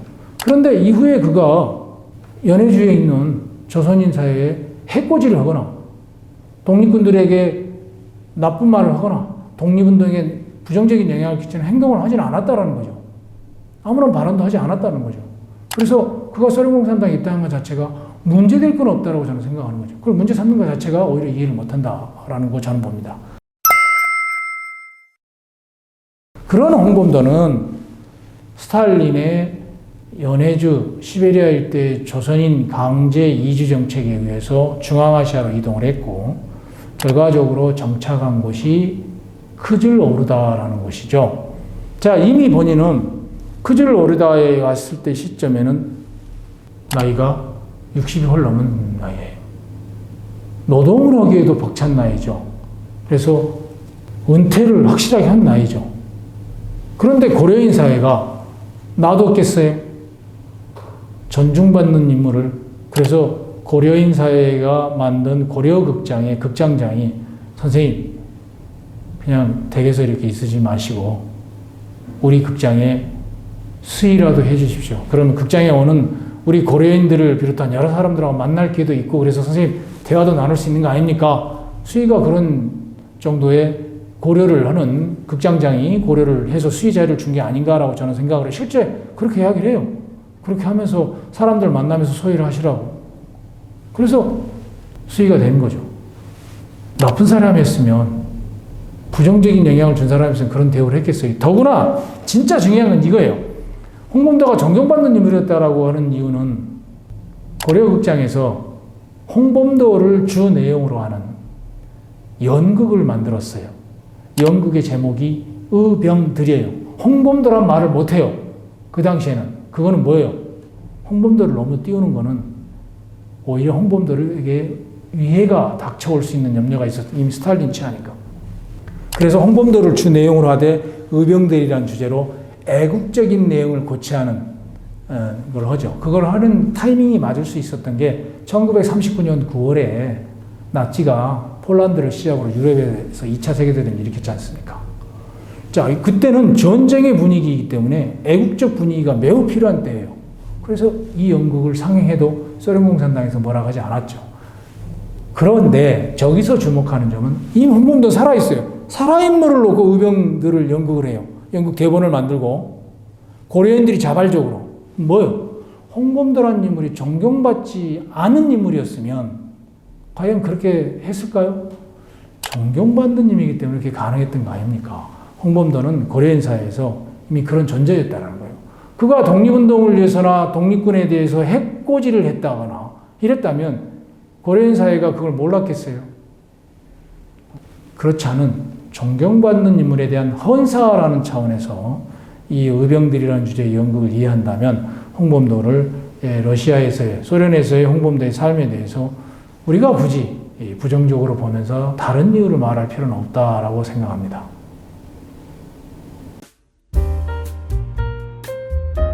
지금까지는 현상이라고 볼 수 있는 거죠. 자유참변의 활동 때 나타났던 거에 대한 이야기, 소련공산당 입당에 대한 이야기인데 이거는 현상이에요.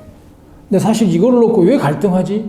팩트의 영역인데 근데 팩트의 영역을 확인만 하면 끝나는 건데 이보다도 왜 치열하게 하지? 라고 한다면 그 밑에 있는 또 다른 이야기가 있다는 거죠. 이러한 팩트의 영역을 통해서 무엇을 기념하고 기억하려고 하는가는 결과적으로 본질의 영역인 거죠. 그래서 이제 제가 여러분한테 말씀드리고 싶은 거는 애초에 육사 측은 5분의 독립운동가 형상을 이전하려고 했던 게 그곳에 뭐 육사의 역사, 한국전쟁, 한미동맹 이런 것과 관련되는 사람들 가운데 5분의 형상이나 어쨌든 몇 분의 형상을 넣으려고 했던 거죠. 근데 이제 워낙 반발이 심하니까 그거를 아예 뒤로 제끼고 아무것도 없는 상태에 뭔가로 이제 가려고 하는 거죠. 육사 종합발전 계획에 따라서 가려고 하는 거죠.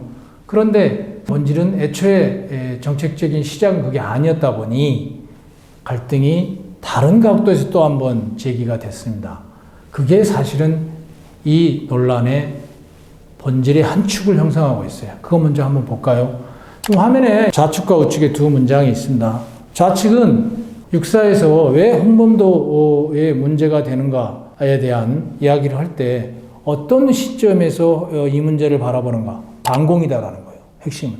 1922년에 본문의 중간쯤에 보면 22년에 극동민족혁명단체 대표대회, 여러분한테 제가 앞서 말씀드렸던 원동민족으로 나가는 1921년 1월 21일부터 2월 1일 사이에 열렸던 대회, 이 대회에 참여했던 한인 52명인데 홍범도도 그 참여한 거 아니냐? 그게 소련공산당이 도와주는 대회 아니었냐? 그리고 다음 문장에 보면 소련공산당이 입당했다고 나오지 않느냐? 자, 소련공산당 활동에 동조한 사실에 대해서 달리 평가할 수 있는 게 아니냐? 반공이라는 잣대를 명확하게 들이대고 있죠.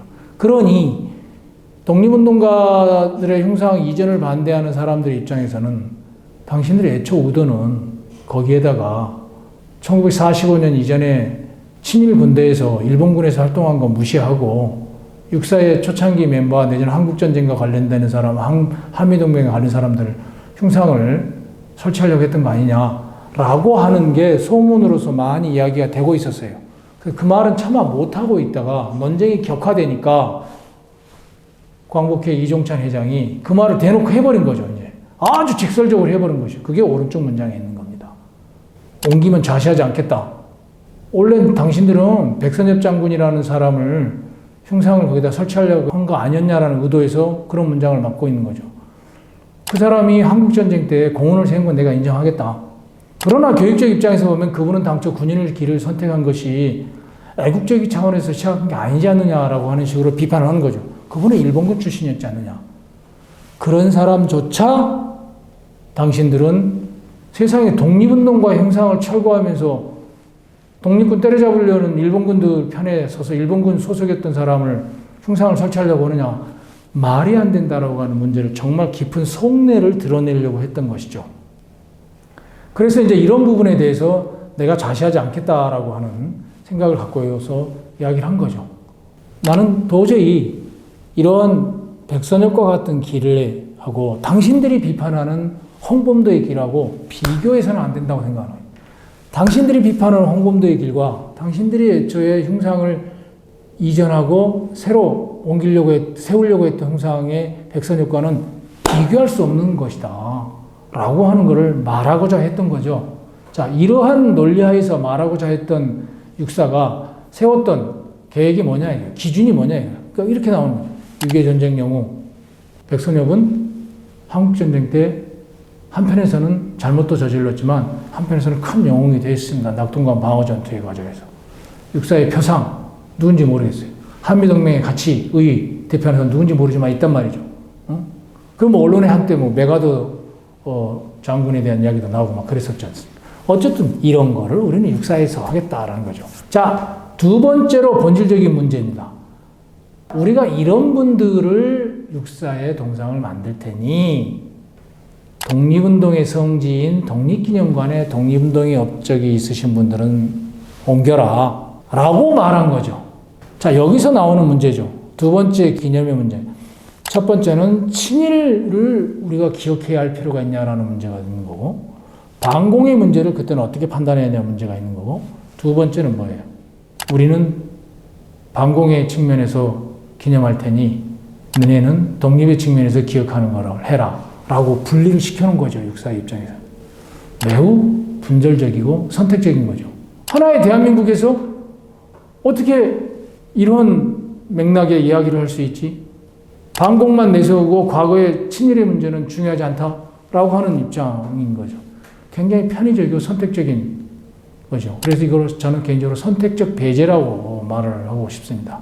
이런 방식의 기억을 내세우고 있었던 거죠. 자, 그런 그 본질적인 문제와 관련해서 이런 기억의 문제를 어떻게 봐야 될 것이냐라는 겁니다. 반복적으로 제기될 수 있어요. 역사교과서 국정화 논란도 그랬고 비슷한 문제들이 계속 제기되고 있습니다. 어떻게 해야 할까요? 자, 이 문제에 대한 이야기를 이따가 다시 한번 말씀을 드리고요. 그런데 이렇게 논란이 한 달 이상 거의 2달 가까이 치열하게 벌어지는 과정에서 우리 사회가 놓친 게 하나 있습니다. 2가지가 있습니다. 사실은 2가지를 놓쳤어요. 첫째는 유해를 봉환하는 과정이 사실은 남북 분단과 관련된 체제 경쟁의 과정과 관련돼 있었다. 2번째, 이렇게 유해를 보관하는 과정이 다른 한과에서는 남북 간의 역사인식의 격차를 명확하게 드러내는 것이다. 그런 지점에서 홍범도는 어떤 의미를 갖고 있는 인물일까를 철저하게 간과한 거죠. 그래서 2가지 측면을 이야기를, 놓친 시선을 이야기하면서 그런 것이 다 아우러지는 기억의 문제를 또한 이야기를 해보겠습니다. 먼저 홍범도의 동상을 한국으로 21년에 옮겨오기까지의 역사적 과정이 그렇게 만만하지 않았다라는 거예요. 뭐 19년부터 시작해서 1, 2년 만에 딱 아니라는 거예요. 1993년에 북한이 먼저 카자흐스탄에 제안합니다. 그분이 고향이 평양이니까 우리가 모셔오겠다. 그러니까 고려인 사회가 남북 분단을 고려해서 안 된다라고 거절을 해요. 그래서 카자흐스탄 정부가 추진을 못합니다. 94년에 이 정보를 입수한 우리 정부가 재빨리 나서서 김영삼 정부와 카자흐스탄 정부가 합의를 합니다. 그럴 때 이번에는 북이 강력하게 반대를 합니다. 그래서 한국 정부는 이때부터 홍범도 장군의 동상이 있는 곳에 내지는 유해가 있는 곳을 다듬고 조성하는데 많은 노력을 기울입니다. 신경을 많이 써줍니다. 실제로. 자, 이렇게 해서 2021년에 결국 대한민국으로 돌아올 수 있었죠. 이게 결정되었을 때 북한이 공식적인 반응을 보이는 유해는 그의 고향이 평양에 안치되어야 한다 라고 하면서 비판적인 기사를 또한 냅니다. 그 당시에 대한민국에서도 그분 고향이 평양인데 왜 대한민국으로 와야 돼? 라고 하고 말씀하시는 분도 있었어요. 그 100명이 다 동의한 건 아니라는 거예요. 대한민국 쪽에서도. 근데 아무튼 유해 봉환이 왔어요. 이건 뭐예요? 대한민국 정부도 남북 간 체제 경쟁과 관련되어서 역사적 우월성, 역사적 정통성의 맥락에서 홍범도 문제를 바라보는 측면도 있었다라는 것이죠. 그래서 홍범도의 유해 봉환의 문제는 남북 분단의 현실이 반영된 역사적 체제 경쟁과 맞물려 있는 사안이기도 하다. 이걸 가볍게 봐서는 안 된다는 거예요. 단순하게 봐서는 안 된다는 거예요. 다음에 2번째로 우리 사회가 놓쳤던 문제 하나. 남북한 역사 교과서에 홍범도의 유해 봉환과 관련된 문제에 대해서 어떤 생각을 갖고 있냐는 거예요. 우리는 1974년, 75년 제3차 교육과정 때부터 국정국사 교과서를 채택하고 있었습니다. 중고등학교가. 그때부터 홍범도한 내용이 교과서에 공식적으로 나오기 시작합니다. 그래서 어떤 식으로 이미지가 정착되느냐. 봉오동 전투는 홍범도가, 청산리 전투는 김좌진이 라고 하는 구도로 2000년대 초반까지 끊임없이 우리 사회의 기억의 내리에 남았어요. 그래서 그때부터 홍범도는 진짜 교육의 과정에서 국민의 영웅으로, 독립운동의 영웅으로 계속 재생산되어지면서 국민기억으로 정착하고 있었습니다. 집단기억으로 명확하게 자리매김하고 있었어요. 그런 과정에서 조정도 있긴 해요. 야, 청산리 전투는 김좌진 장군만 한 게 아니라 홍범도도 했더라. 그러면 김좌진, 홍범도를 다 언급해야 되는 거 아니냐? 라고 하는 이야기가 정리가 돼서 연구 성과로 나오면서 2010년대 이후에 나오는 역사교과서에는 양쪽을 다 언급하는 역사교과서를 나오기 시작을 했습니다. 어쨌든 기억이 조정이 있긴 했지만 홍범도라는 사람이 공식적으로 그분이 소련 공산당에 입당했냐 아니냐가 중요한 게 아니라 국제인 역사서에 등장하게 되는 상황이 왔던 거죠. 자, 그 순간에 북한은 어땠느냐를 한번 봐야 됩니다. 북한은 사실은 지금 화면에 나와 있는 내용은 2011년 조선통사, 북한이 국제사회에 내거는 대표적인 우리 같으면 한국사, 개설서죠. 통사가 조선통사입니다. 상중하가 있거든요. 하는 현대사니까 놔두고 중에 봉오동 전투하고 청산리 전투를 언급해요. 홍범도를 언급합니다. 간도지방에서 활동하던 독립군들도 3.1 인민봉기 이후에 무장활동을 적극 벌였는데 조선 독립군 사령 홍범도는 이러이러해서 봉오골에서 또 10월에는 청산리에서 일본군과 싸웠다라고 하는 내용이 있어요. 김좌진은 언급하지 않습니다. 자, 이런 식으로 대외적으로 가장 공식적인 자신의 역사서에 홍범도가 나옵니다. 당시에 또한 고등중학교 2학년 학생들 배우는 교과서는 조선 역사라는 교과서는 인물편이에요. 인물을 쭉 언급하거든요. 첫 번째로 언급하는 인물이 왕건이에요. 왜? 북한은 신라의 삼국통을 인정하지 않고 최초의 통일 정권을 고려로 보이니까 제목이 첫 통일 국가를 세운 왕건이에요. 그 맨 마지막으로 언급하는 인물이 누구냐? 제32과의 반일 의병대장 홍범도예요. 뭐예요? 홍범도를 마지막으로 바로 그 이해가 안중근입니다. 언급하는 인물이 홍범도 이후에는 없어요. 어디로 넘어가? 현대사로 넘어가는 거예요. 남북이 만났을 때 역사 대화를 할 수 있는, 남북이 동시에 존중해주는 최대의 하한선이 홍범도라는 거예요. 그래서 홍범도는 남북이 만날 수 있는 아주 좋은 역사적 소재이기도 하고 동시에 존중받는 인물이라는 거죠. 김구나 이런 분들은 아니라는 거예요. 그래서 이런 맥락에서 우리 스스로가 홍범도를 내치는 게 남북 역사 대화를 해나가는 과정에서도 그다지 유리하지 않다라는 거죠. 그런 측면에서 조금 더 넓고 장기적이고 좀 깊게 좀 이해하는 방향으로 좀 이걸 되새겼으면 좋겠습니다. 자, 그러면 이렇게 사실의 측면에서도 큰 갈등이 있었고 충돌이 있었고 그것을 일으킨 근본적인 원인은 어떻게 기억할 것인가에 대한 기억이나 기념에 대한 차이였고 이런 비슷한 소재가 다른 역사 소재에 되어 있을 건데 앞으로 보면 이런 문제를 직면하면 어떻게 해야 되느냐라는 문제예요. 그래서 이 논란부터 한번 짚어보겠습니다. 이러한 논란의 본질은 결과적으로 육군사관학교는 신흥무관학교를 계승하느냐, 국방부 장관 표현에 의하면 국방경비대 사관학교인데 엄밀히 말하면 정선 경비대 사관학교예요. 를 계승하느냐죠. 신흥무관학교는 아시다시피 1910년대에 남만주 지역에 서간도 지역에 있었던 독립운동 단체이자 양성소였죠. 사관 양성소. 조선경비대 사관학교, 국방경비대 사관학교는 46년에 만들어진 장교 육성 학교입니다. 육군사관학교 전신이라고 보시면 돼요. 자, 어떻게 개성하느냐 하는 거죠. 이게 어떤 맥락의 차이가 있냐면 신흥무관학교는 다 독립군들이죠. 근데 국방경비대 사관학교는 그 구성원의 학생들의 상당수가 일본군 경력의 소유자들이었다라는 거예요. 그러니까 어디를 계승하느냐는 지난 과거의 역사를 어떻게 보느냐하고 큰 시각 차이를 드러내는 것이죠. 심지어 국방부나 육사에서는 이런 이야기도 있어요. 아니, 홍범도는 광복군과 관계없는 인물이다. 근데 왜 우리가 기념해야 되느냐. 그래서 저는 이 말을 듣는 순간 이분들이 도대체 대한민국의 역사성을 전혀 모르고 있구나. 육군사관학교는 한국 근대사에 대한 독립운동사에 대한 정신교육을 전혀 하지 않았구나라는 걸 새삼 느꼈어요.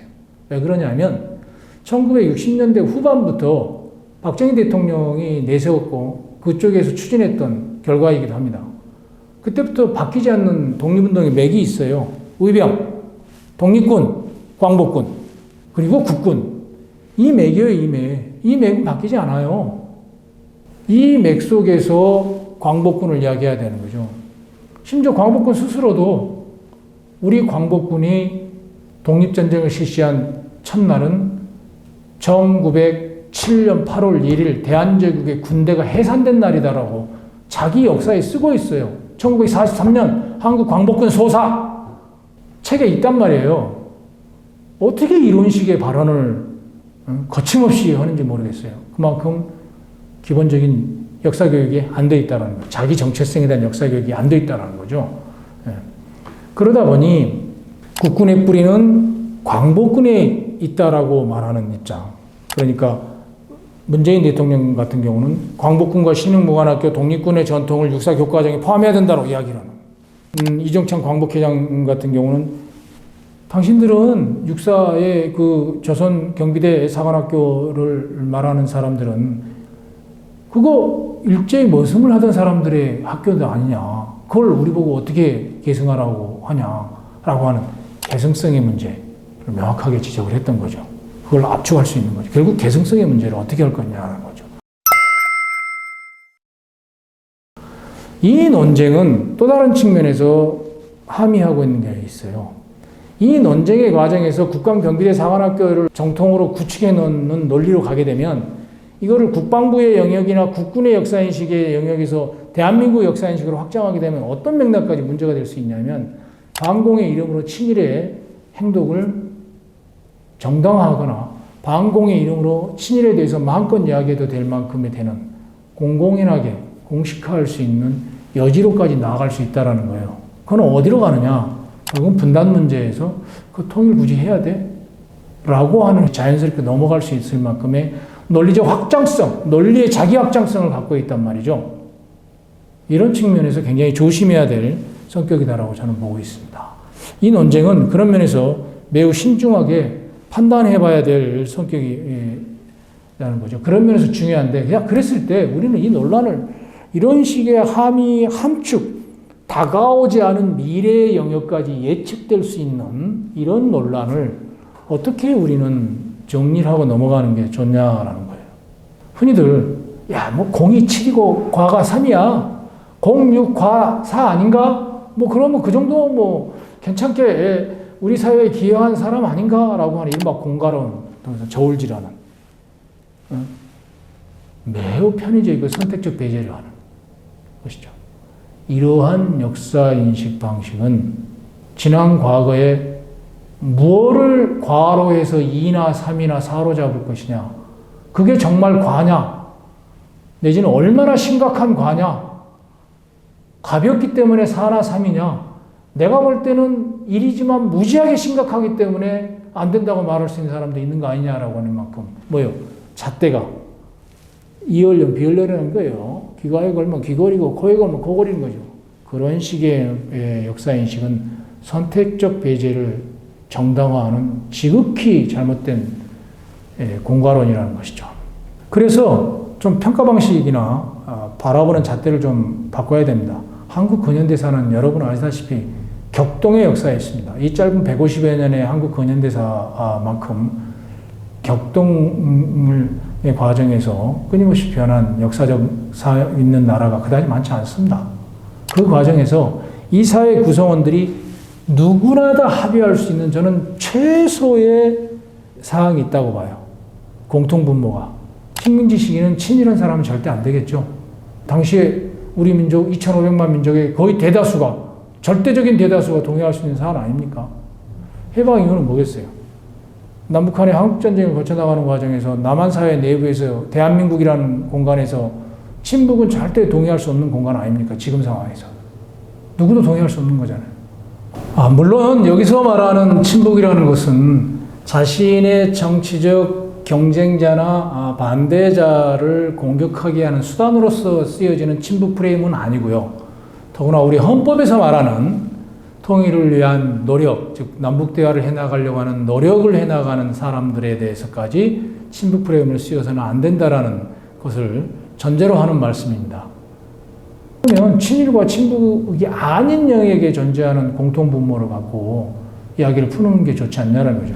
친북이라는 사항과 친일이라는 사항이 배제된 이 사항을 갖고서 이야기를 풀면 굳이 논란을 벌일 필요가 없는 게 아니냐. 이 기준에서 보면 홍범도 흉상의 철거 문제 내지는 5명의 독립운동가 흉상의 철거 문제는 논란거리 자체가 될 수 없는 거예요. 반복되어지는 소모적인 사회적 정쟁으로부터 벗어날 수 있는 최소한의 기본 공통분모를 만들어낼 필요가 있는 게 아니냐라는 게 제 생각이고요. 그랬을 때 이 공통분모를 어떻게 운영할 것인가의 문제가 있어요. 시대에 따라서 변할 수 있습니다. 1990년대의 초반까지만 해도 사회주의자도 독립운동가는 인정을 못 받았어요. 이후에 해방 이전에 돌아가신 분은 괜찮다라 해서. 해방 이후까지 살았어도 대한민국 정부의 수립의 과정에 부정적인 행동을 했거나 북한 정권 수립 과정에 기여를 한 사람은 안 된다라고 정리가 됐어요. 조금 더 융통성이 되어 있는 거죠. 뭐예요? 최소한의 기본 공통분모로 일관성을 갖되 나름대로의 유연하게 좀 적용할 수, 시대에 따라서 포용력 있게 유연함을 적용할 수 있는 흐름으로 가는 필요도 있는 게 아니냐라고 하는, 그렇게 운영될 필요가 있다는 겁니다. 그럴 때 기본적으로 한국 근현대사를 확실하게 주체의 역사에서 맥락할 필요가 있는 거죠. 독립, 호국, 민주, 분단 극복. 이 과정에 대한 맥락화에 동의를 하고 이 과정 속에서 지난 과거의 역사에 대한 기념을 어떻게 할 것인가, 기억을 어떻게 할 것인가의 문제를 정리하는 게 필요한 사항이 아닐까. 그러다 보면 21세기 들어와서 세계화 시대에 AI가 세상을 조절하는 시대에 여전히 우리는 과거에 사로잡혀서 과거가 발목 잡는다는 게 이런 거 아닙니까? 불필요한 소모적인 논쟁을 진영 대립 속에서 하지 않고 서로 간에 합리적인 대화를 하고 공통된 분모를 찾아나갈 수 있는 정체성을 확보할 수 있는 방향으로 나아가는 데 크게 기여할 수 있지 않을까 싶습니다. 오랜 시간 동안 시청해 주셔서 매우 고맙습니다. 저는 신주백이었습니다. 감사합니다.